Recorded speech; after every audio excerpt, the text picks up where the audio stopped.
Hello mate, how's it going? Welcome back to Football Therapy with me, host Jan. I hope you're doing well mate, I really do hope that. Welcome back to Chelsea News, the Stamford Bridge studio, to talk about everything that's happening in southwest London on the Chelsea side, at least for the moment. It is popping off, a great deal of uncertainty in this now dead season. The remainder of this campaign surely can only dictate who will stay and who will go in terms of the playing squad, but of course the big question is who is going to be the head coach? Who is going to lead this revival, this hard reset, this evolution of Chelsea Football Club? Well, as things stand, of course, it looks like Luis Enrique isn't going to be that man. We spoke about that in the previous upload.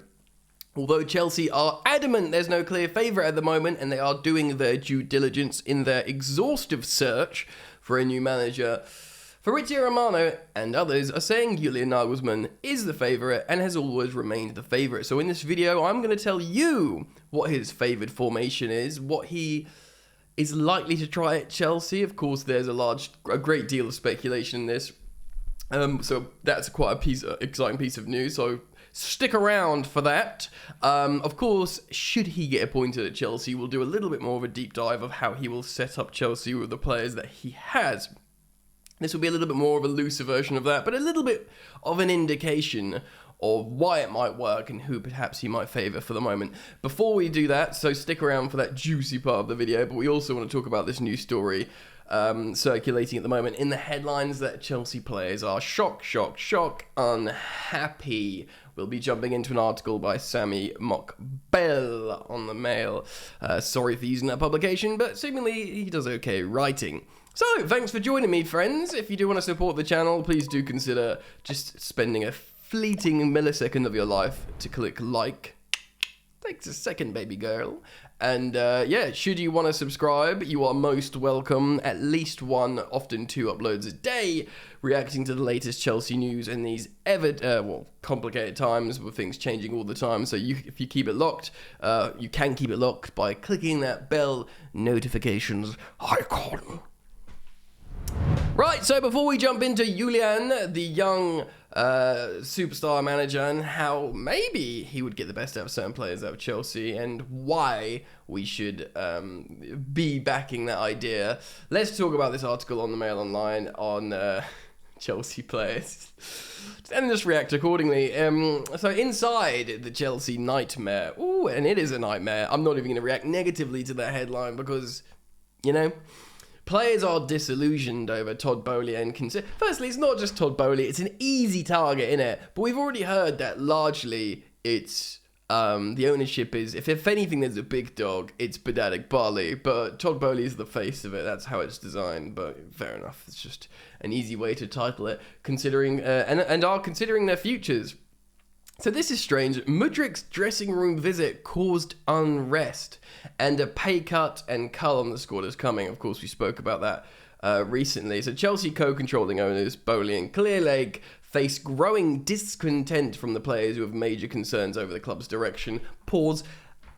I can understand, and you could probably understand, why players would be disillusioned and annoyed about this scenario and the situation. But at the same time, I know, like, against Real Madrid, they didn't play for Graham Potter, but they did give everything. That, as Graham Potter would say, the boys gave everything. So, and I was pretty, like, happy with the application from the Chelsea players. But at the same time, you're on the pitch and we're 11th, so I don't want too much divaing going on here.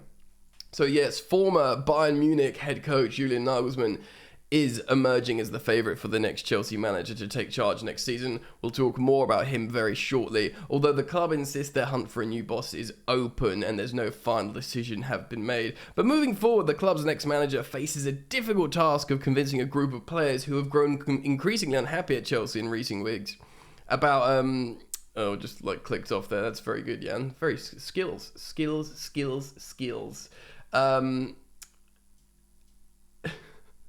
Okay, yeah, so they've got the unhappy at Chelsea in recent weeks about the direction the club's going in. Look, yeah, and that's another thing, in terms of a manager being qualified and equipped to navigate an unhappy, unhealthy dressing room. This is why certain people are calling out for, like, Jose Mourinho, because he'd just come in and do a passionate rallying cry and make people happy for like a few minutes. But again, I don't want to put my Graham Potter hat on too firmly again, but it is not conducive to long-term success. And yes, any success would be better right now. And at the moment, the Roman Abramovich firing and hiring model is looking better, but it's still not conducive to long-term success and cohesion and structure.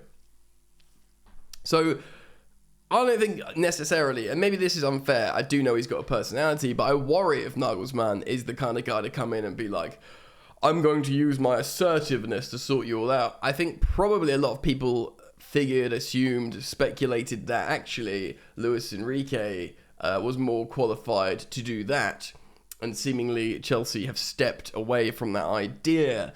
So I did want to just pause this segment there and assert that concern. Maybe you feel differently and you feel like, no, Julian Nagelsmann is totally able to unite a dressing room and build new strong foundations. And if you feel that way, please do comment that down below. Having spent £600 million on new signings, ooh, we haven't heard that before. In the previous 2 transfer windows, there was optimism, that the new American regime could replicate under the success we had under Roman.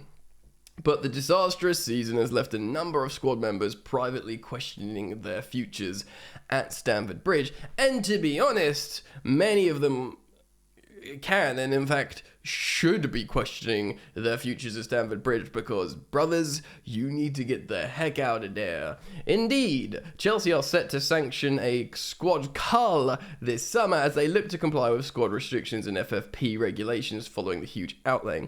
Yeah, we always knew this was coming. So, like, we're expecting people like, Gallagher, Mount to be like, to generate collectively £110 million plus, which is, if they sold Gallagher and Mount for even like 100 million, like 60-40, which is totally doable, by the way. 2 England internationals, young and like respected, and loads of Prem experience. So you could get 100 million for them too. That's literally your financial problems sorted in FFP. And that's also like, not taking into consideration the fact how you've got Malo Gusto and Nkunku arriving in the summer, which will be, well, quite literally are new signings. I was going to say feel like new signings, but like, no, they are new signings. And then there'll be players you also generate revenue for, the likes of Ziyech and Pulisic. If you can make some sort of money for Romelu Lukaku. I was listening to the Athletic podcast on Chelsea. It may have been the Athletic or Straight Out of Cobham, because often when they talk about Chelsea on the normal Athletic podcast, they bring the chaps from Straight Out of Cobham onto their show. Liam Twomey was stating that Kai Havertz only has like £25 million left on his like amortised fee to pay off or something. Something like that, in terms of like what they need to level that out on the books. So if Kai Havertz is not going to work for you, I mean, I know Julian Nagelsmann's German, and it's the same thing as when Tuchel came in. Oh, the Germans come to fix the German. But Chelsea could sell Kai Havertz. I think he is happy at Chelsea, and I'm not digging out Kai Havertz. I know he's not been scoring, but he's actually been playing quite well. Look at his like general play, his numbers, his application against Real Madrid. He was actually really highly rated. I don't want to sell him, but let's just say Chelsea sell Kai Havertz to Bayern Munich. They're going to sell him for more than that. They'll sell him for 40 million plus, probably. So there's money to be made in the Chelsea squad between they sell off the English lads, you break even on FFP, and you've still got so much to flog to make some money. Do you know what I mean? You make a little bit off Azpilicueta, you're probably going to sell him. A bunch of the forwards, Aubameyang, you might not make any money on. You might just find a way to release him back to Barcelona. But certainly, there's money to be made in this Chelsea squad, not just to comply with FFP, but also to make new signings. So there is work to be done for Chelsea in terms of the finances here. There is absolutely work to be done. But it's totally doable, and not only the squad can even get better. So that's really important to say. And Mateo Kovacic could be flogged, which a lot of people might not like, but it could happen. The only issue with all this is, of course, that buying clubs will know Chelsea's position, and they'll know, even though we've got good players to sell, they'll know we have to sell, and they might try and take us for a ride. The club face missing out on European football altogether next season, given their lowly Premier League position, meaning there will be fewer opportunities. That's true. Less games for the players, less games for a squad next season. Your squad has to be smaller because you don't have European games. Even if you just qualify for the conference, that's an opportunity for fitness, to have a look at players. Do you know what I mean? It's an opportunity that even if the new gaffer might prefer not to be playing in Europe, if he's of the same inclination of Antonio Conte when he came in, he loved having a week to prepare between games and went on to win the Premier League. By the way, I don't want Antonio Conte, but he would love this squad. And he'd be okay with some players leaving. He would love this squad. Flying wingbacks like Reece James and Ben Chilwell. You forget they came in after Conte. They came in after Sarri. He would love them. He loves Lukaku. We own Lukaku. He loves Kante. He's going to sign a new deal. He'll love Enzo Fernandez, that kind of tenacious player. And we've got plenty of centre-backs. I don't want Conte. I'm getting that out there, but he would love this squad. I realise I've been going on this section for a little while, so let's fly through this before we talk about Nagelsmann. So Chelsea's general recruitment business left them with a huge squad of over 30 players. Is that even counting like Lewis Hall and stuff? Worth millions of pounds completely out on the cold and match days. Yeah, basically like hundreds of millions, really, really large amounts of money sat on the bench or not even in the squad. This isn't even taking into account of loan needs. The West London club have also Nkunku and Gusto, which I've said, to come in, and subject to a work permit, Andre Santos due to link up with the squad in the summer. And I don't think Chelsea are keen on loaning Andre Santos, despite him being 18. They want to play him, I think, which is fair enough. It's wild, but maybe Nagelsmann would be interested in playing him. Boehly came under fire this week as they emerged. He addressed players in the dressing room. Yeah, this is weird, man, because loads of people have come out and said this and said, yeah, look, he comes in the dressing room all the time, but that's fine. He's not going in to lambast them. He's just going in to be like, come on, guys. Probably neither are helpful, are they? But do you know what I mean? I think Kepa, spoke about it in his pre-match press conference. He seemed pretty chill about it. The Mail Sport has learned that in an operated visit on the January the 15th, Boehly welcomed £88 million signing Mudryk and his team of advisors into the dressing room on the day Chelsea defeated Crystal Palace. Well-placed sources have indicated the visit took place prior to kickoff when the team was preparing for the game. So this apparently upset players. It's like a sacred place. You're not supposed to bring people in, the inner sanctum, they call it, prior to a game. But I don't know, man. How much? Basically, if that upset players, you just go to Boehly and Iqbal, look, mate, probably shouldn't do that on a match day. I know you've just bought the club and you literally own the place, so you can walk around. Why shouldn't you? You've committed $4 billion all in or over into this. You're allowed to walk in your friggin' changing room. In fact, you're going to build a whole new stadium with a new change. Do you know what I mean? I get it, but at the same time, you want to win games. The look on Todd Boehly's face at games when he's losing games. Right, do you want to do everything to change to win? Yes, he does. Don't do these small things that annoy the players. He'll learn that, hopefully. Look, man, this article goes on. It talks about player unrest. It talks about the reduction in player salaries because we've not qualified for the Champions League. If you want to hear more details on that, simply look at my previous uploads the last couple of days. But let's talk about Nagelsmann.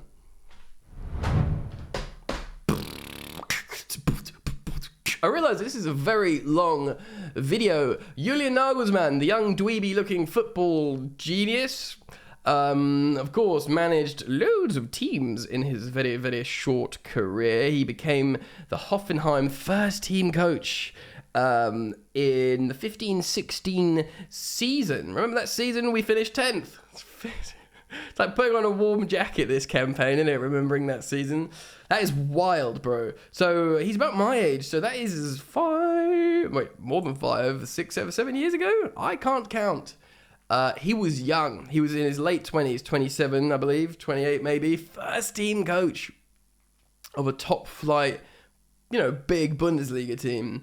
Anyway, he did well, and in the 1920 season, he got the job at RB Leipzig. Now, we will do a video if should he be appointed or look like he's about to be appointed of how he will set up Chelsea. But there are certain things to consider. He got the best. At Leipzig, he played a lot of 3-5-2. And in the front two, he had a little guy called Timo Werner. And in the 1920 season, when he was coaching said Timo Werner, Werner scored 28 league goals and registered 8 assists. 36 goal involvements in 2,800 minutes flat, basically, which, of course, is wild. In that season, he got 10 Man of the Match awards in the league. Yes, that's why we bought Timo Werner. That's why Real Madrid, Liverpool, everyone wanted Timo Werner because he was just scoring loads of goals and looked really zoomy. Of course, we know the rest came to Chelsea underwhelmed. Was useful, of course, played his part in a Champions League win. And he was actually, the longer Werner's away from this Chelsea team, people value him more and more. What he did, especially to Real Madrid, he always scored against Real Madrid. Could have used him recently. Anyway, so he played him in the front two. The reason why I'm mentioning this, of course, we don't have Timo Werner anymore. He's actually back at Leipzig. But he likes this kind of players that are speedy, can run on the break. Now, bang, bang, bang, enter dressing room investigator, Misha Mudryk. He likes running into space. So you think Nagelsmann would absolutely crank and juice up Mykhailo Mudryk running on the break. Also, Pulisic would probably get sold. But of course, we are expecting Christopher Nkunku to join Chelsea as well. Currently at Leipzig as well. Although he hasn't coached him, I believe Nkunku would have been at PSG then. But it's an example of optimizing that left channel transitional player. Heck, he might even play Raheem Sterling there sometimes and get the most out of him. Who knows? If we might even sell Sterling at this point. Everyone's on the chopping block at the moment. But at the moment, I just wanted to reference that because the left forward channel, running on the shoulder, he's clearly very good at coaching those attacking players. Anyway, what his preferred formation is right now is a 4-2-3-1, so safe transfer marked. And like I said, if we do a deep dive properly on Julian Nagelsmann, we will look a little bit closer at what he's been doing lately with what players.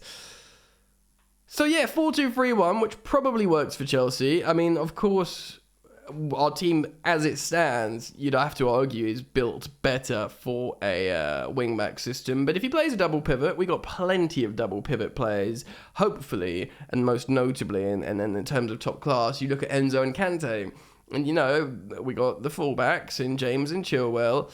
And then the three behind the striker, pick your poison, ladies and gentlemen.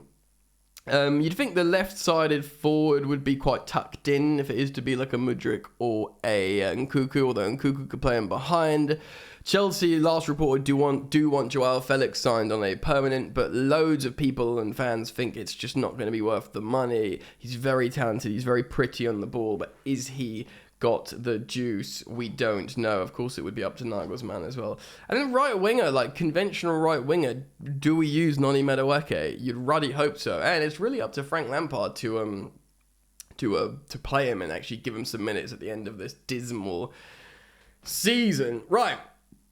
I wanted to talk about that. I wanted to talk about 4-2-3-1, how he gets the best out of the left forwards, and how at the moment he is the front runner despite what Chelsea say. I don't want to speak too much about him in case things change massively, but I wanted to speak about the stuff I have in this video. It's been a ruddy long one, so if you've made it to the end, thank you so much. I appreciate you all. Thanks for your likes and your subscriptions. Apologies for a long video, or you're welcome, because some people like a long video. Keep it locked, turn the bell on when you subscribe, because I will react first to any and all news that happens with Chelsea. See you soon. Peace.